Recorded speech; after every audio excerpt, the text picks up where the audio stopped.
warahmatullahi wabarakatuh. Apakah ada ulama yang masih memperdebatkan hukum bank?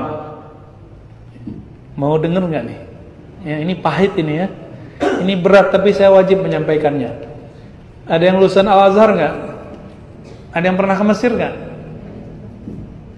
Di Mesir ada Darul Ifta. Darul Ifta itu lebih kuat daripada MUI karena MUI cuma kumpulan ormas. Fatwanya hanya bersifat himbauan. Tapi Darul Ifta itu langsung diakui oleh negara. Itu di Mesir. Ya, fatwanya itu langsung diakui oleh negara.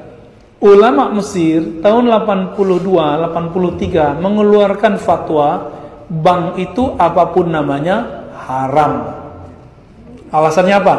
Karena bertambah, ada yang bertambah, bunga apapun namanya disebut dengan riba. Tapi Syekh Tontowi di tahun 87, 88, 89 mengeluarkan pendapat baru, boleh, tapi pendapat pribadi. Akhirnya di tahun 90-an, 2000-an, ulama-ulama Darul Ifta dan ulama-ulama Azhar kemudian mengkaji kembali. Hasilnya tahun 2003 Darul Ifta Mesir menfatwakan bahwa bank itu halal. Gimana itu? Wah, Ustadz ini liberal lagi nih. Kalau aneh liberal, maka Al-Azhar liberal. Ada yang berani bilang Azhar liberal? Ya. Darul Ifta liberal. Ada yang berani bilang itu? Nah, liberal itu bukan itu.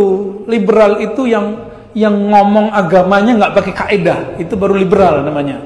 Ya. Apa itu liberal? Yang ngomong agama nggak pakai kaidah. Kaidahnya tak berkaidah gitu. Ulama Darul Ifta itu rata-rata ulama Azhar semua. Apa fatwa mereka? Bank itu sudah kami kaji lama, maka kami merevisi fatwa yang tahun 80-an itu. Jadi di kalangan ulama sendiri ada revisi. Masa yang bukan ulama maksain ulama? Ustadz kadang takut sama jamaah, akhirnya Ustadz terpaksa juga ikut-ikut sama selera jamaah.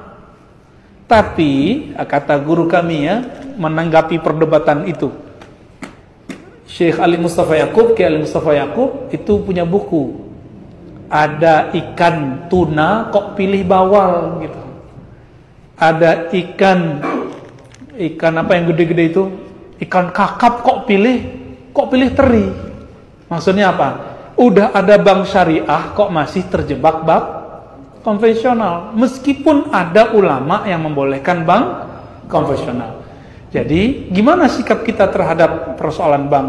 Karena ulamanya beda pendapat, maka antum harus siap-siap beda pendapat dan beda pendapatan. Ya. Lalu ada persoalan di sini ya.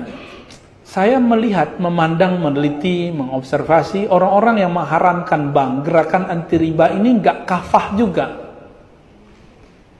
Dia gerakan anti ATM, kredit, debit, bahkan anti bank syariah. Namun masih pakai fulus rupiah. Kalau berangkat haji pakai real dan dolar. Saya mau tanya, yang mengeluarkan nilai, bukan nyetak. Kalau nyetak ada pencetaknya ya. Yang mengeluarkan nilai angka rupiah itu bank atau emas? Terjebak nih, lagi serius. Lagi serius dibuat begitu jadi keblinger ya, keblank ya. Yang buat itu bank atau bukan? Bank apa yang mengeluarkan nilainya? BI. Antum itu mengharamkan bank, tapi pakai produknya. Itu tanda nggak paham hukum fikih dan kawaid fikih. Dalam kaidah fikih ada sebuah kaidah at-tabi'u tabi'un. Kalau kamu mengharamkan A, maka apapun yang dihasilkan dari A haram. Kalau kita haramkan bank, maka antum haram menggunakan ATM, haram menggunakan fulus kertas atau fulus koin ataupun elektronik, haram semua. Maka beragama jangan picik. Jangan picik. Oh, kita kembali ke dinar dan dirham. Allahu Akbar. Dinar itu diadopsi Rasulullah dari Romawi. Ya kan? Nabi aja bisa ngadopsi